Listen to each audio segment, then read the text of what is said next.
Dan-Aria Sucuri, lovely to have you here on the Wider View. Thank you for having me.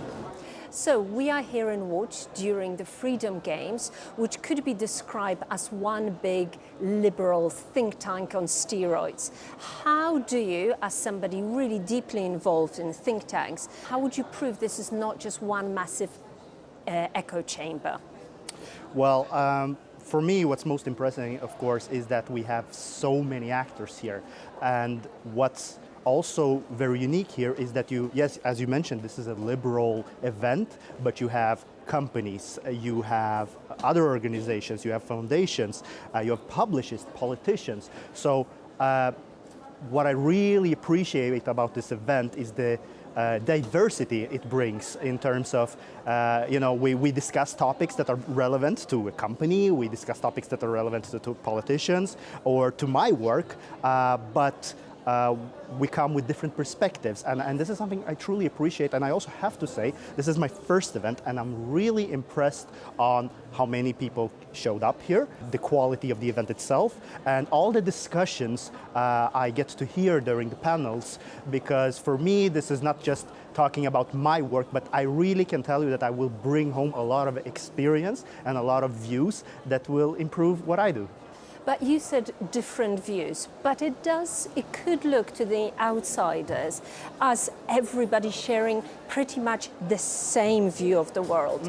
And the theme of this year is the times of uncertainty, to which we understand, the rising wave of authoritarianism, populism, and closing yourself within that bubble may be the problem in itself.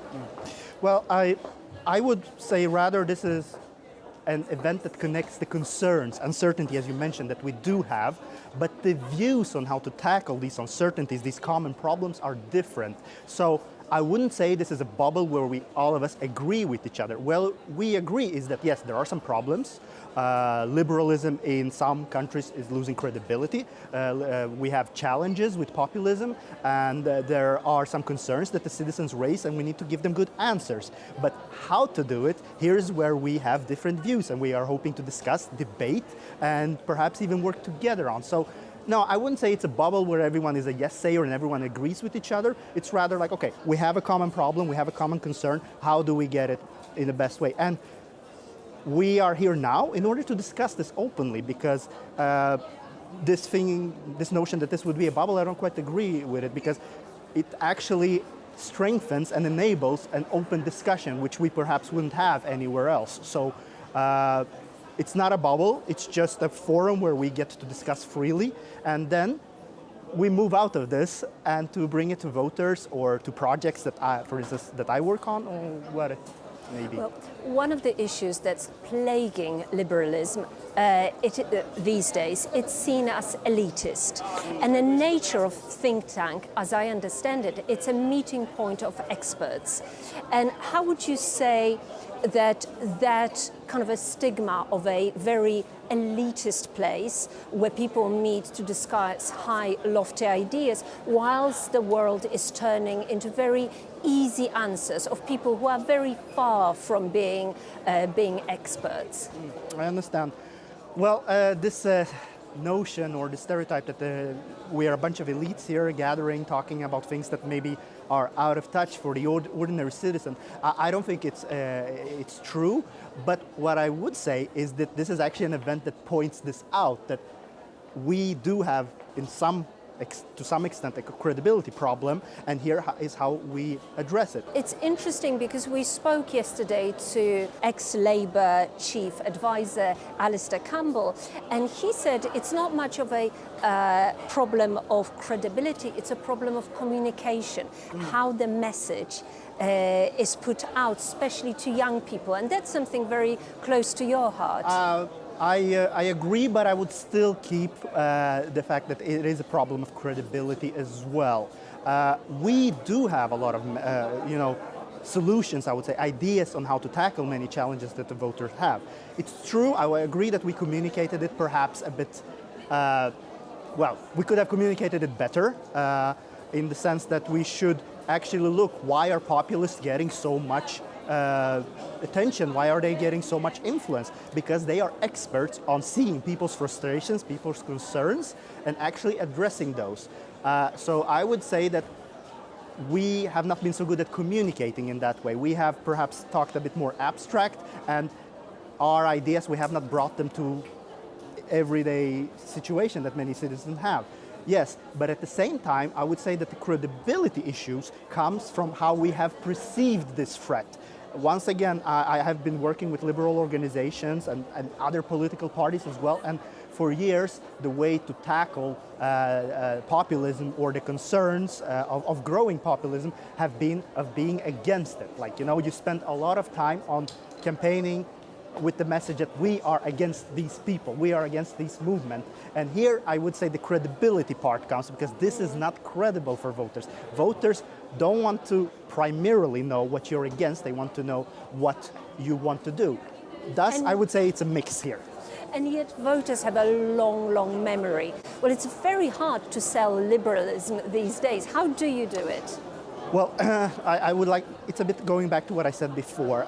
It's true when you are in power. I mean, liberalized ideas with, social democrats, Christian democrats have dominated the European political culture.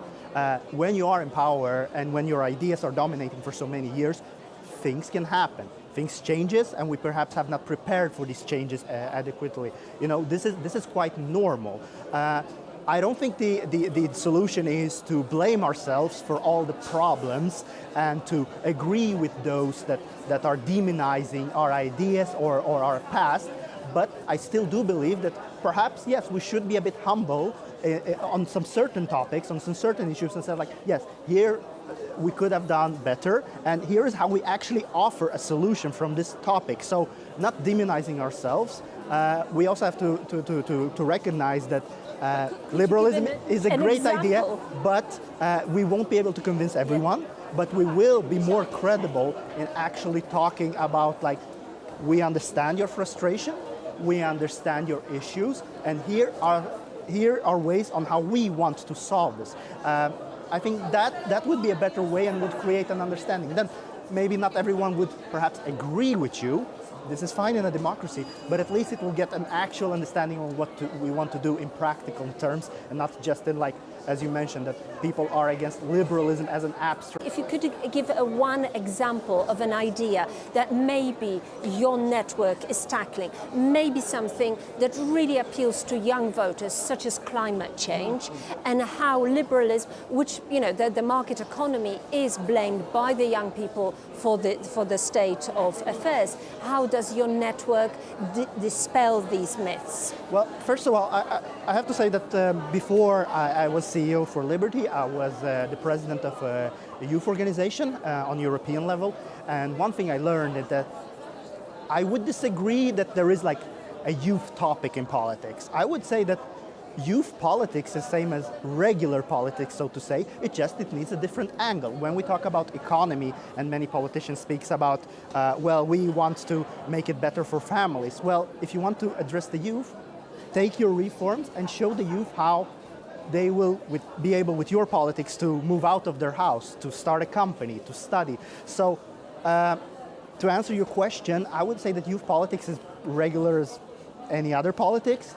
That many youth feel deceived and perhaps unhappy with some of the mechanism, as you mentioned, also capitalism. I think that the problem is not capitalism or the politics, it's just that we perhaps should have done it differently. Capitalism has many flaws, it's never perfect, but it also has helped youth traveling abroad, as we do here in the EU, gaining prosperity. It also helps climate change. I do not believe in reductionist politics where we stop doing what we're doing right now and living our lives in order to save the planet. I do think that if youth, as you say, care about the planet and environment, then we are the ones that actually do believe that through innovation we will get there. And it has been proven in many cases as well. We just have to communicate it better. How do you appeal to young people? We do have our ideology, we do have our ideas, but I think it's not necessarily by, wearing a certain piece of clothing or yeah, it can help a bit perhaps, or addressing and talking in a certain way. It's actually showing concretely that I'm a liberal, I have these certain policies, and when I talk about economical growth, I do not talk about companies or society as a whole getting more prosperous. I do talk about your ability to get a job, your ability to study, and your ability to improve the life that you have, and of course advance, maybe start a new career, or realize many of your ambitions. So when we talk about liberty and freedom, we actually need to say what it means for your situation. And I think once we do that, it's also going to become more credible, but also more clearer on what we want to do. How do you bring that liberal agenda at the grassroots level? Because we are in this grand space, and we can see how appealing the liberal agenda is. Well, how do you do it? How do you bring the message into villages? I think it's about breaking it down. Let me just give you an example. At my Organization for Liberty, we do have a project every year. It's called Bureaucracy Index. So basically, it's about measuring how much time companies and societies in each country here in Central Eastern Europe put on paperwork. Now, this sounds very abstract, but what we try to do is break it down to say, this is how much a baker spends time on paperwork rather than baking goods. This is how much time a young person spends on filling in all the paperwork in order to go to study to a university. And this is what I think is the best way to do, to break it down. Essentially, we are talking about liberalism, we're talking about less regulations, more innovations and so forth, but we actually put it down to cases. And this is what I think, case study is what I wanted to say. You need to case it to concrete examples. Do not just speak numbers, do not just show your polls, do not speak in abstract terms, but actually show this is how it affects this profession, this person, or this society. Breaking it down. Breaking it down. Dan-Aria Sucuri, that sounds very, very doable and very optimistic. Thank you for that message. Thank you so much for having me.